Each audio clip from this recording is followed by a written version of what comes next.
کتابیں مختلف قسم کی جو اپنے مکتبہ فکر کی تھی وہ لا کے ان کو دیں، لیکن افسوس کی بات ہے اس میں قرآن، بخاری اور مسلم نہیں تھا، علماء کی لکھی ہوئی ساری کتابیں تھیں۔ خیر اس میں انہوں نے ایک عبارت ایسی پڑھی جو کسی ایسی شخصیت سے تعلق رکھتی تھی جو ایک مکتبہ فکر کی ایک پائنیئر پرسنالٹی، جن سے میری بڑی والہانہ عقیدت تھی۔ انہوں نے وہ عبارت پڑھ کے مجھے کہا کہ اچھا مجھے بتاؤ اگر کوئی ایسا کہے۔ میں نے کہا اگر کوئی ایسا کہتا ہے تو وہ تو عالم دین کہلانے کے حقدار نہیں ہے، نبی الاسلام کے بارے میں کوئی ایسی گفتگو تھی۔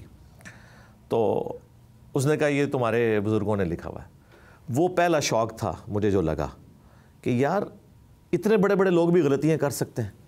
اس کے بعد پھر مجھے سوچنے کا موقع ملا کہ یار ہم نے کسی ایک کو نہیں دیکھنا۔ پھر بائی چانس اسی سال اینڈ پہ بلوچستان ہم کسی ایک اپنے ڈیفنس کے کام کے سلسلے میں گئے، اور کراچی ڈیفنس میں ہماری رہائش تھی، اور وہاں پہ واکنگ ڈسٹنس کے اوپر تھوڑا 15-20 منٹ کی واک کے اوپر مسجد تھی۔ وہاں میں نماز پڑھنے گیا، وہ ڈاکٹر اسرار صاحب کی مسجد تھی جہاں انہوں نے بیان القرآن 1998 میں قرآن کی تفسیر ریکارڈ کروائی تھی۔ تو پھر میں جب بیسمنٹ میں گیا تو میں نے دیکھا ڈاکٹر اسرار صاحب کی CDs رکھی ہوئی تھی، ان کی بکس۔ تو ہم تو ان سے کوئی اتنی اچھی عقیدت نہیں رکھتے، تو میں نے کہا اچھا اس نے وہاں پہ ایک CD تھی قرآن اور اقبال، اور میں نے اس لیے سے لی کہ شاید ڈاکٹر اسرار نے ڈاکٹر اقبال کے اوپر کرٹیسزم کیا ہوگا، لیکن جب وہ میں نے CD سنی نا تو مجھے اندازہ ہوا قرآن کی امپورٹنس کا، ڈاکٹر اقبال کی زندگی میں کیسے چینج آئی، اور ڈاکٹر اقبال کی وجہ سے ڈاکٹر اسرار صاحب کی زندگی میں کیسے چینج آئی۔ اس کے بعد پھر میں نے پری ڈٹرمنٹ رزلٹس کے بغیر قرآن کو ترجمے سے پڑھنا شروع کیا، اور پھر ڈاکٹر اسرار صاحب سے بھی میری ملاقات ہوئی۔ یہ آپ سمجھ لیں 2 واقعات ہیں ایک جو ٹرننگ پوائنٹ بنے۔ سب نہ میں وابی نہ میں بابی، میں ہوں مسلم علمی کتابی، یہ نعرہ لگانے کے پیچھے کیا محرکات تھے؟ اس کے پیچھے ایک ہی محرک تھا، جو کہ سب کانٹیننٹ میں جو کوئی علمی بات کرتا ہے نا تو اسے ایک ادبی گالی کے طور پہ وہابی کہنا شروع کر دیتے ہیں، اور یہ لفظ کافی بدنام ہے۔ ہمیں خود بھی نفرت تھی، کیونکہ جس مکتبہ فکر میں نے آنکھ کھولی ہے، آپ سمجھ لیں کہ کسی کو کافر کہہ دینے سے بھی بری بات تھی اسے وہابی کہا جائے۔ تو مجھے ڈر تھا جب میں کتاب و سنت کی بات کروں گا نا تو یہ بات ہوگی، اور وہ ہونا شروع ہو گئی۔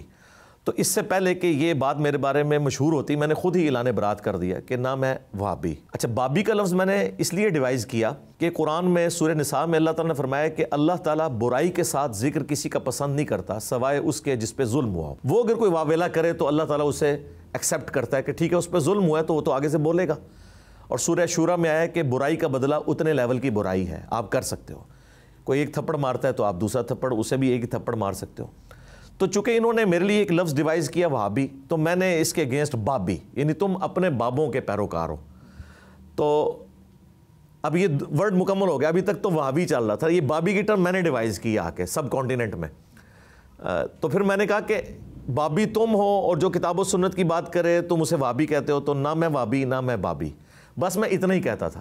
پھر کسی بھائی نے یہاں رابطہ کیا، اس نے کہا جی اس کو شعر کو مکمل کریں، میں ہوں مسلم علمی کتابی، تاکہ یہ کمپلیٹ ہو جائے۔ تو پھر میں نے کہا کہ میں ہوں مسلم علمی کتابی، یعنی علمی کتابی کو فرقے کا نام نہیں، یعنی ہم بکش مسلمان جسے ہم کہتے ہیں نا انگلش میں بکش۔ کیا وجہ ہے کہ ہمارے ہاں جو دنیاوی تعلیم حاصل کرتا ہے وہ اگر اسکالر بن جائے تو لوگ اس کو ایکسیپٹ نہیں کرتے ہیں، اور اگر کوئی مذہبی رہنما کاروبار کرے تو اسے معیوب سمجھا جاتا ہے؟ اس کی وجہ جہالت ہے جی۔ جو آلریڈی وہاں بیٹھے ہوئے لوگ ہیں نا، ان کی ساری چودراہٹ لگتی ہے سٹیک کے اوپر، وہ پھر مختلف طریقے سے کرتے ہیں، اور یہ سیم ایٹیچیوڈ انبیاء کرام کے ساتھ بھی ہوا ہے۔ آپ دیکھیں سورہ ہود پڑھ لیں، سورۃ الراف پڑھ لیں، جب کبھی بھی کسی نبی نے دعوت کی نا تو قرآن میں آیا کہ اس قوم کے سردار کھڑے ہو گئے۔ اب سردار کیوں کھڑے ہوتے تھے؟ عوام تو غریب تو قبول کرتے تھے، سردار اس لیے کھڑے ہوتے تھے، وہ یہ سمجھتے تھے ہم جس طرح عوام کا استحصال کر رہے ہیں نا، اور ہم لیڈرشپ ہیں، یہ ہم سے لیڈرشپ آ کے چھین رہے ہیں، اور یہ اس قسم کا لیڈر ہے کہ صرف اس سے لوگ ڈریں گے نہیں بلکہ اس سے دلی عقیدت بھی رکھیں گے، کیونکہ یہ پروفٹ بھی ہے ان کا۔ تو اس لیے آیا کہ ہمیشہ قوم کے سردار کھڑے ہوئے، کیونکہ انہیں نظر آتا تھا کہ ہماری چودراہٹ تو گئی۔ تو یہی ہر جگہ آپ کو نظر آئے گا، حالانکہ یہ اس طرح ہونا نہیں چاہیے، لیکن یہ المیہ کہ ایسا ہوتا ہے۔ لیکن اب جب کہ دنیا پڑھ لکھ گئی ہے نا، تو اب لوگ ان چیزوں سے ویسے کافی حد تک میں نے دیکھا ہے کہ آزاد ہو چکے۔ بعض لوگ آپ پر یہ الزام لگاتے ہیں کہ آپ کی شہرت کی وجہ کو فوراً فنڈنگ ہے، یا کوئی مخصوص لابی آپ کے پیچھے، آپ کیا کہتے ہیں؟ مخصوص لابی تو کوئی نہیں ہے، اگر کوئی ہے لابی تو اللہ تعالیٰ کی سپورٹ ہے، اس کے فرشتوں کی سپورٹ ہے۔ وَأَيَّدْنَاهُ بِرُوحِ الْقُدُسِ، اللہ تعالیٰ کی ہمیشہ سنت رہی ہے کہ وہ فرشتوں کے ذریعے اپنے بندوں کی مدد فرماتا ہے۔ تو اگر کوئی سمجھتا ہے اس طرح کی لابنگ ہے تو اسے میرا ماضی نہیں پتہ. میں نے 15 سال سے زیادہ ڈیفنس آرگنائزیشن میں جاب کی ہے, نیسکوم میں, NDC میں. وہاں ہماری یعنی جاب سے پہلے بھی سیکیورٹی کلیئرنس ہوتی ہے, جاب کے دوران بھی سیکیورٹی کلیئرنس ہوتی ہے, اور یہ تو مجھے اپنے اس دعوت کی مصروفیات کی وجہ سے ایز اے لاسٹ ریزارٹ مجھے یہ ریٹائرمنٹ لینی پڑی. اور اب تک میرا تعلق ہے, میں اس یعنی ایک ریڈ لائن کو تو کراس نہیں کر سکتا. تو باقی علماء دین کا یا مذہبی اسکالرس کا مجھے نہیں پتا کہ وہ انڈر آبزرویشن اس طرح کے ہیں یا نہیں, لیکن میں تو ہوں, اور میری دوستی یاریاں بھی ساری انہی اداروں کے اندر ہیں. تو میں ایک کھلی ہوئی کتاب ہوں. اور دوسرا, اگر یہ کوئی فنڈنگ ہوتی نا تو کہیں پہ نظر آ جاتی لوگوں کے, تو پھر سکینڈل باہر آ جاتے ہیں نا, ہماری کوئی چیز سامنے نہیں آئی. اور تیسری جو سب سے بڑی بات ہے کہ مجھے زیادہ سے زیادہ کوئی فنڈ کتنا کر لے گا. جس بندے کے صرف ایک چینل کی ویورشپ 10 سے لے کے 15 ملین ہو مہینے کے اندر, اور وہ 50 سے 60 لاکھ روپیہ پاکستان کا گھر بیٹھے کما سکتا ہو, اور اس نے ویڈیو ایڈز کے ساتھ اپنا چینل مونیٹائز نہ کیا ہوا ہو, تو اسے یہ کہنا کہ وہ کوئی فنڈنگ کا بھوکا ہوگا, ضرورت نہیں ہے. تو یہ اعتراضات تو یہ یہودی ایجنٹ, کسی کو قادیانی کہہ دینا, کسی کو غدار وطن کہہ دینا, یہ تو ادبی گالی ہیں, اسے انجوائے کرنا چاہیے.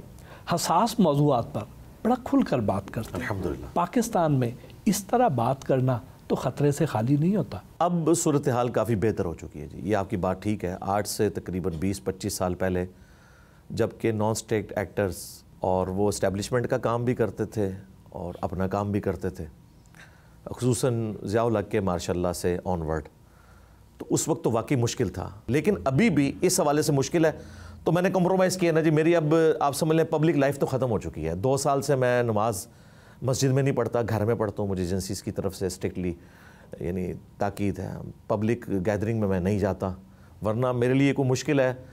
دوسرے ملکوں سے بھی لوگ بلاتے ہیں, یہاں پہ بھی یونیورسٹی سے بلاتے ہیں, لیکن ایک ایشو تو ہے, تو لائف تھریٹ تو اٹیچ ہے. تو یہ ساری چیزیں, لیکن بہرحال اس طرح کا معاملہ نہیں جس طرح پہلے تھا. لیکن کسی نے تو یہ کام کرنا ہے کہ سینسٹیو ٹاپکس پہ یا تو ہم غیر مسلموں کے حوالے اپنی ینگ جنریشن کو کر دیں کہ وہ بتائیں امت کو کہ حقیقت کیا ہے. سوشل میڈیا اور یوٹیوب چینل پر مذہبی لیکچر دینے کا خیال کیسے آیا؟ یہ حساتی طور پہ ہوا تھا, مجھے تو یوٹیوب سے کوئی واقفیت بھی نہیں تھی. 2009 کے اندر ہمارے ایک دوست تھے, انہوں نے اپنے شوق سے یوٹیوب چینل بنایا, مجھے تو پتہ بھی نہیں تھا.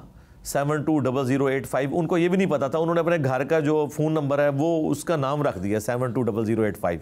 وہ بعد میں چل یہ ہوتا ہے. پھر 2012-13 میں ہمارے انڈیا میں ایک بھائی تھے, انہوں نے یوٹیوب چینل بنایا اور انہوں نے مجھے ای میل کی کہ یہ میں نے بنایا ہے اور دیکھیں اس پہ یہ ہو رہا ہے, تو آپ کو میں پاس ورڈ دیتا ہوں, آپ اسے آگے چلائیں. تو 2014 آن ورڈ پھر ہم نے یہ سارے معاملات اس کو ٹیک اپ کیا. پہلی ویڈیو کون سی تھی جو بہت زیادہ وائرل ہوئی؟ پہلی ویڈیو جو بہت زیادہ وائرل ہوئی نا وہ تھی حسینیت اور یزیدیت کا تحقیقی جائزہ. آپ اپنے غیر